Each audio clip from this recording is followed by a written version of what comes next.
Okay.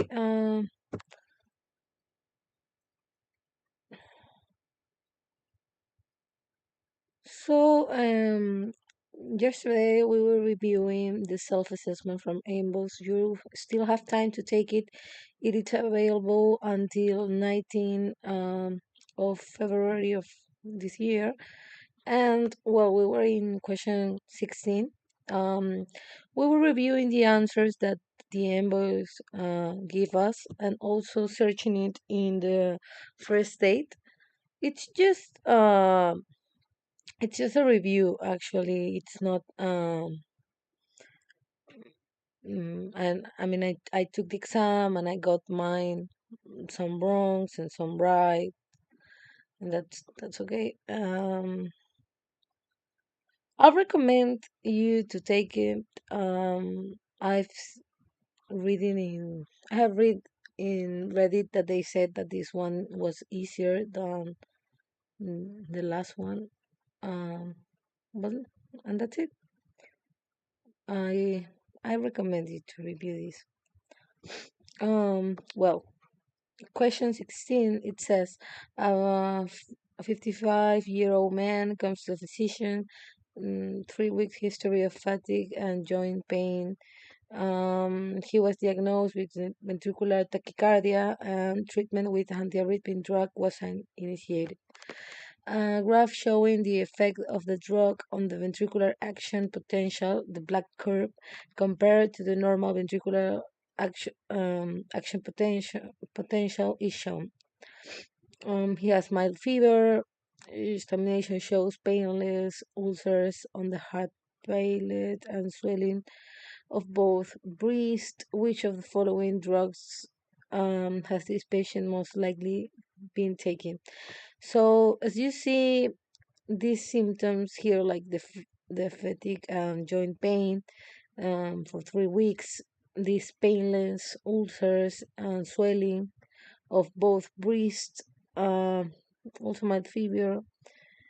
Um, this could be drug-induced lupus erythematosus. Um, that was what I was thinking, and then you have to remember what antiarrhythmic caused this. Even without looking at this picture, you can say that was for the list you have here. It's procainamide, but also if you're not so sure, you can just review the picture. Um, so here we have the one that's like the lighter, it's the normal action potential, and in this case you can tell that it's the first class. Just like said that it's the first class. We haven't discussed if it's A, B, C, but it's the first one because it acts in the sodium potassium channel in the phase zero of the action potential, and you can see it, right? Because this is the one. But also you can see that there's like um, a prolonged action potential duration, and well, that also could be related with QT, longer interval, and makes sense because he starts here and ends here.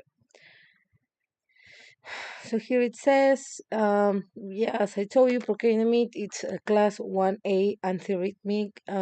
Inhibit phase zero, sorry, and prolong the action potential duration, as I told you, through weak blockage of potassium channels. It was in the reploration phase. 20 to 25% of patients on long-term procainamide develop, as I told you, drug-induced lupus. Um, yeah. Okay, this is something important. That's what I was trying. If you wanted to say that it's drug-induced lupus and not lupus, you will have the anti double-strand DNA negative. That's something that's important to remember. Symptoms include fever, malaise, myalgia, arthralgia, all the things that we were discussing. And as I here it says, right? Like you have anti-stones, you have anti ANA, but you don't have anti double strand. Here's a picture of class A here. and the prolonged duration here because it's slow. No, that's it. But let's review all of this stuff. So here it starts first. Just to remember cardiac glycoside dioxin. This is actually something that they ask a lot. What's the mechanism of action of dioxin or digitalics? Inhibition, direct inhibition of sodium potassium ATPase bump. And indirect inhibition of this one, the sodium calcium, that leads to more calcium, positive inotropy. That's because there's more calcium, and stimulate the vagus nerve so it lower the heart rate. So they can ask you this. Um, Clinical use is for heart failure, for atrial fibrillation. This is the most common one. Um, Adverse effect, cholinergic effects, nausea, vomiting, diarrhea. This one is extremely high yield. They will ask you blurry yellow vision. Banglow, it says, can lead to hyperkalemia, which indicates poor prognosis. This one is important too. Um, Factor predisposing to toxicity, renal failure, hypokalemia, drug displays, issue by. Well, that's it actually. That's what you need to know. That's the most important. Just to remember that lowers the clearance of verapamil, amiodarone, and quinidine. So you should try to not give them together. Slowly normalize potassium. That's the antidote. Cardiac pacer or antidigoxin fab fragments of magnesium. Okay. So now, what we want to remember that are the antiarrhythmics. There are three classes: class one, class two, and class three. Um, Also class four actually. Four classes and also other antiarrhythmics that we will discuss later. But what you should remember is that in the first one, it acts in the sodium channel blocker, so it means that they basically act in the phase zero of the action potential. And here are the three ones. So as here it says in the phase zero. Action at faster high rates, shorter less time for drug to dissociate from receptor, effect most pronounced in. Okay, so this is important for you to remember. The effect is most pronounced in 1C, then 1A, and then 1B. As it's here, it says fast taxi cab. It's a way to remember it. So fast taxi cab. Um, so well, this one would be in the middle. Okay. So class A, quinidine, procainamide, and disopyramide. The queen proclaims disopyramides. Well, that's a way to remember it. Here it's the mechanism of action: moderate sodium channel blockage. It leads to more action potential duration, um, more effective refractory period in ventricular action potential, more QT, because it actually have some blocking effects on the potassium channel. Clinical use, both atrial and ventricular arrhythmias, especially reentrant and ectopic, um, supraventricular tachycardia and ventricular tachycardia. Okay, so it could be in both actually, right? Atrial and ventricular. Adverse effects, synchronism, that it's headaches, tinnitus, and with quinidine, and the reversible that we were talking about, the SLA like syndrome with procainamide, heart failure with pyramid, thrombocytopenia, dorsal points due to QT interval. Okay, so then we go with the one that has the less effect because it's cap, so it's the B. Lidocaine, phenytoin, mexiletine, and the mnemothenics are added by Lidis, Fin, Mexican tacos. I want to set the truth. I cannot remember it that way. I just like remember it because that's the way I did. Like, um, phenytoin, mexiletine, and lidocaine. They most ask you about these two, like phenytoin and lidocaine. It's a weak sodium channel blockage. So as you can see here, it's not that abrupt change. It's just like a little bit. And actually, this does not prolong. It actually short the AP duration. Um, Preferentially affect ischemic and depolarization Purkinje and ventricular tissue. This is important. The 1B is best post myocardial infarction. Clinical use, as it says here, acute ventricular arrhythmias, especially post-ME or digitalis induced arrhythmias. Adverse effects, central nervous system stimulation or depression, cardiovascular depression. Okay, so the 1C. Can I have fries, please? Can C. Fries, flecainide, P. Propafenone. The one is the one that have the strong blockage, as we were discussing. CAP, this is the most, the one that has the most strong effect. And you can see here, actually, the picture, you can see like l- a huge difference between the one that was without the antiarrhythmic mechanism, strong.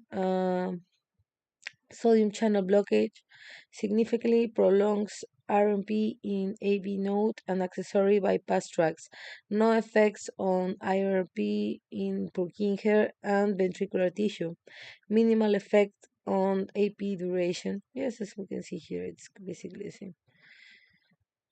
Um, Clinical use, supraventricular tachycardias, including atrial fibrillation, only at last resort in refractory ventricular tachycardia. So this one is most for the atrial. This one could be used in post-ME and also in ventricular. And this one is for both. So remember, the A acts for the both. The B for the B of ventricular. I know ventricular is not with this B, but try to remember like that. Ventricular arrhythmias, and also remember post-ME. And this one, it's the C one. It's for the A. Okay, so atrial. And that's it. Supraventricular, including atrial fibrillation, only the last resort in the BT. Adverse effects, proarrhythmic, especially post-ME. So if it's a post-ME, remember the B, not the C. Uh, IC is contraindicated in structural and ischemic heart disease. Yeah. Okay, so then we go to the class 2. We actually just like finish the class 1. Now we're gonna see the class 2. Class 2 are the beta blockers that are metoprolol, propanolol, esmolol, atenolol, timolol, and carvedilol. Mechanism, decrease SA and AB nodal activity. So it acts here in the pace markers by lowering the CMA and calcium currents. Suppress abnormal pace marker by lower the slope and of phase 4. So this is important. It's phase 4. Um, Decrease slope of phase 4 depolarization, prolonged repolarization in the AV. Clinical use, supraventricular, ventricular rate control for atrial fibrillation and atrial flutter. So that's the same as the C type that are more for the 1C, sorry, because that are more for the supraventricular. Adverse effects, hypotension, exacerbation of cough, asthma, cardioventricular effects, cardiovascular effects, sorry, bradycardia, AV block, heart failure, central nervous system effects, may mask signs of hypoglycemia, metoprolol can cause dyslipidemia, propranolol can exacerbate vasospasm, vasospastic angina, alpha 1 agonist, if given alone for pheochromocytoma or cocaine toxicity, absence state, menopause. Treat beta blockers overdose with saline, atropine, and glucagon.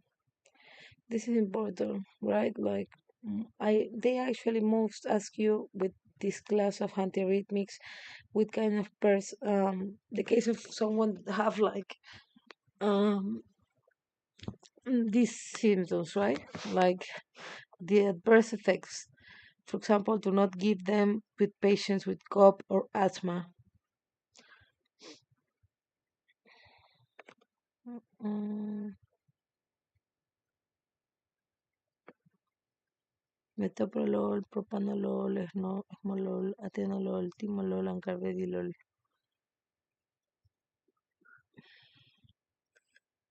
Okay. Then, class 3, AIDS, amiodarone, ibutylid, dofetilid, and sotalol. It's actually pretty easy to remember those one because there are no from the other ones. Mechanism, more AP duration, RMP, and QT interval, clinical use, atrial fibrillation, atrial flutter, ventricular tachycardia, adverse effects, sotalol, torsade points, uh, when excessive, beta blockage, efutilid, torsade points. Um, Basically, it makes sense, right? Because there's prolonged in the repolarization, so it makes more AP, but also more QT. So it would lead. I mean, if there's more QT, you can imagine that the adverse effects will be torsade points. Amiodarone, pulmonary fibrosis, hepatotoxicity, hypothyroidism. This one is important. Hyperthyroidism, because amiodarone is 40% iodine by weight.